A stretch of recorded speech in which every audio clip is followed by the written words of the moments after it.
Assalamualaikum warahmatullahi wabarakatuh. Hai, apa kabar semuanya? Semoga masih sehat selalu dalam lindungan Allah, dan masih tetap semangat dalam ngejalani segala aktivitasnya. Amin, Allahumma amin. Perkenalkan, nama saya Sinta Hayati dengan NIM 101201810. Saya mahasiswa Program Studi Pendidikan Agama Islam IAIN Langsa. Saya mahasiswa yang sedang melaksanakan KKN, dan ini adalah podcast pertama saya loh. Nah, jadi saya akan membahas tentang pendidikan akhlak anak dimulai sejak dini. Nah, ini menarik nih untuk yang baru mau menjadi orang tua. Semoga podcast ini bisa bermanfaat untuk mereka dalam mendidik anak, dan tentunya semoga podcast ini juga bermanfaat untuk para sahabat pendengar podcast saya. Dan baiklah, kita langsung saja kita mulai podcast kali ini. Jadi, perkembangan ilmu pengetahuan dan teknologi di zaman modern saat ini berdampak pada kondisi kehidupan manusia. Mengapa demikian? Karena mereka mengalami perubahan-perubahan secara positif dan juga negatif. Perubahan-perubahan itu terjadi sesuai dengan tanggapan, baik ataupun buruk oleh masing-masing individu. Seberapa mampu mereka memanfaatkan perkembangan-perkembangan tersebut dalam kehidupan sehari-hari. Terlebih pada dasarnya, manusia memiliki sifat yang ambisius dan tidak pernah mengalami kepuasan. Dampak positif bagi manusia menjadi lebih mudah dalam menjalankan semua aktivitasnya. Sedangkan dampak negatifnya manusia hanya mementingkan kehidupan duniawi. Semakin canggihnya teknologi berkomunikasi, maka semakin canggih pula para pelaku kejahatan dalam menjalankan aksinya. Anak-anak bisa saja tergiur oleh hal-hal kejahatan dari seluruh belahan dunia melalui internet. Dengan seperti itu, menyebabkan pergeseran nilai-nilai dan moral manusia. Anak-anak penerus bangsa jika tidak dibekali dengan pendidikan yang baik akan mudah terjerumus pada hal-hal yang tidak diinginkan. Begitu juga mereka harus dibekali dengan pendidikan ilmu agama sebagai bekal keimanan agar bisa memilah-milah mana yang jalan yang baik, buruk dan jalan terbaik baginya, serta untuk bekal kehidupannya kelak.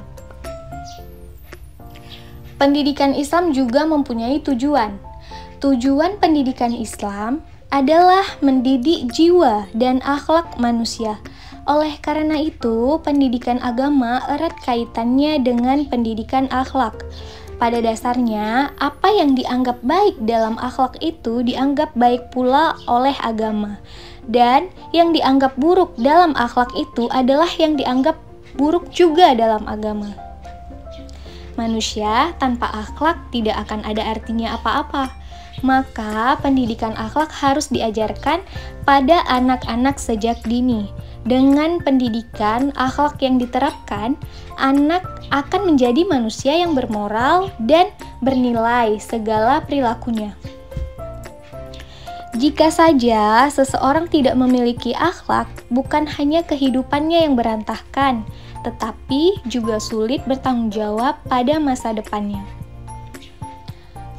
Dalam Al-Quran Surat Al-Ahzab ayat 21 telah disebutkan bahwasannya manusia harus mencontoh budi pekerti Rasulullah Shallallahu Alaihi Wasallam dan menjadikannya sebagai suri teladan yang baik bagi kehidupannya. Berarti sudah sangat jelas ya bahwa pendidikan akhlak sangat penting dengan diutusnya Nabi Muhammad oleh Allah sebagai penyempurna akhlak manusia.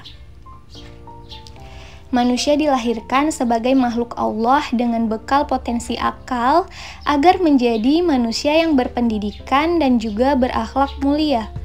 Modal dasar atau fitrah manusia tersebut adalah iman yang akan digunakan untuk mengembangkan kepribadian menjadi Islam. Selanjutnya, setelah kepribadiannya Islami akan dikembangkan muamalahnya menjadi ihsan. Dalam pengimplikasiannya, manusia membutuhkan pendidikan agar fitrah tersebut tidak berkembang bebas. Karena fitrah manusia mempunyai dua kecenderungan yang berlawanan, yaitu ke arah kebaikan dan keburukan. Maka fitrah tersebut harus dididik dan diarahkan agar sesuai dengan peran manusia diciptakan di muka bumi ini agar tetap berada dalam lingkup kebaikan.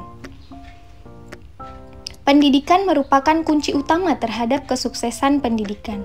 Orang yang dijadikan pendidik adalah orang dewasa yang membimbing anak agar anak tersebut menuju ke arah kedewasaan. Orang dewasa ini berani bertanggung jawab atas segala perbuatannya, dan pada dirinya terjadi keharmonisan antara jasmani dan rohani. Dengan seperti itu, seorang pendidik pasti tahu bagaimana akhlak baik yang seharusnya dimiliki anak didiknya. Dalam sistem pendidikan nasional dikenal 3 lingkungan pendidikan, yaitu yang pertama adanya lingkungan keluarga, dan yang kedua adanya lingkungan pendidikan nasional, dan yang ketiga adanya lingkungan masyarakat.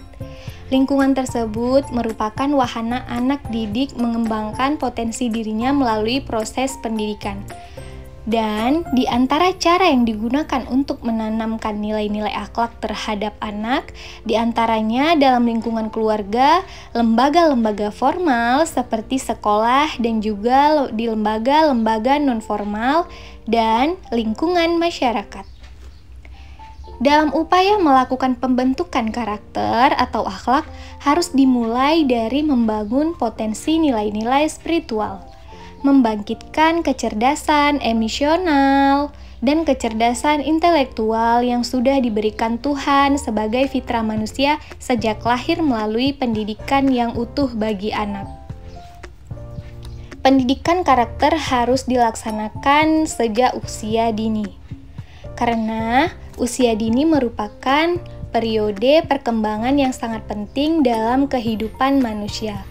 Pada masa ini bukan hanya kecerdasan yang berkembang, tetapi juga mencakup seluruh kecakapan fisik. Dalam pembentukan akhlak untuk anak, peran keluarga ini sangat penting, karena keluarga adalah lingkungan pertama sejak lahir. Melalui interaksi dalam keluarga, anak tidak hanya mengidentifikasikan diri dengan orang tuanya, melainkan juga mengidentifikasikan mensatupadukan diri dengan kehidupan masyarakat dan alam sekitarnya. Dengan hatinya yang terlahir suci, jika keluarga senantiasa mengajarkan dan membiasakan anak pada kebaikan, maka anak akan tumbuh pada kebaikan itu dan akan mendapatkan kebahagiaan di dunia dan di akhirat. Tetapi apabila dibiasakan untuk berbuat kejahatan, maka ia akan sengsara. Oleh karena itu, keluarga seharusnya mendidik dan mengajarkan akhlak mulia kepada anak-anaknya. Selain itu, pribadi anggota keluarga mereka juga harus memiliki ide untuk memberikan sarana dan prasarana guna pendidikan yang diberikan untuk anaknya. Buku bacaan, majalah, kitab-kitab juga harus disediakan untuk anaknya. Untuk itu, hendaknya sedini mungkin anak sudah dilatih dan diajarkan pembentukan akidah akhlaknya, yakni dengan orang tua atau pendidik, memberikan pengetahuan, petunjuk, dan nasihat yang mengarahkan kepada ridho Allah, menguatkan iman dan akidahnya. Setelah memasuki sekolah, pendidikan terhadap anak dilanjutkan di lingkungan sekolah di era modern ini, di mana perkembangan ilmu, pengetahuan, dan teknologi begitu kompleks, di mana keluarga tidak bisa menyampaikan seutuhnya kepada anak-anaknya. Maka dibutuhkan sekolah formal untuk menyampaikan informasi pengetahuan tersebut. Sekolah tersebut bertujuan untuk meletakkan dasar kecerdasan, pengetahuan, kepribadian, akhlak mulia, serta keterampilan untuk hidup mandiri. Usia dini adalah usia yang strategis dan memiliki peran penting dalam meletakkan dasar-dasar pembentukan manusia seutuhnya dan pengembangan pendidikan karakter sehingga anak siap untuk memasuki jenjang pendidikan selanjutnya. Dengan dibinanya pendidikan sejak usia dini, akan lebih dewasa, bisa berpikir, kreatif, kritis, dan menyelesaikan berbagai masalah dalam kehidupannya. Oleh karena itu, hendaklah pendidikan anak usia dini dalam pembinaan karakter dan pembinaan kemampuan-kemampuan anak lainnya dilakukan secara optimal melalui jalur pendidikan PAUD, TK, atau RA. Dalam kehidupan bermasyarakat, orang tua selain memberikan teladan yang baik, juga memilihkan teman-teman, lingkungan pergaulan, dan sekolah yang baik pula untuk anak-anaknya. Dengan seperti itu, anak akan terbiasa hidup dalam lingkungan baik dan akan terciptanya jasmani dan rohani yang baik pula. Untuk itu, perlunya kerjasama antara lingkungan keluarga, sekolah, dan masyarakat dalam pendidikan akhlak, khususnya pada usia prasekolah sebagai awal mula pembentukan karakter yang akan menentukan kehidupan dewasa kelak. Nah, begitulah pembahasan dari podcast saya kali ini tentang pendidikan akhlak anak dimulai sejak dini.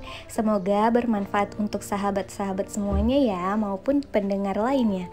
Lebih dan kurang saya mohon maaf karena segala kekurangannya datang dari saya, kesempurnaan hanya milik Allah Subhanahu wa Ta'ala. Sekian dan terima kasih. Saya ucapkan Assalamualaikum warahmatullahi wabarakatuh. Dadah.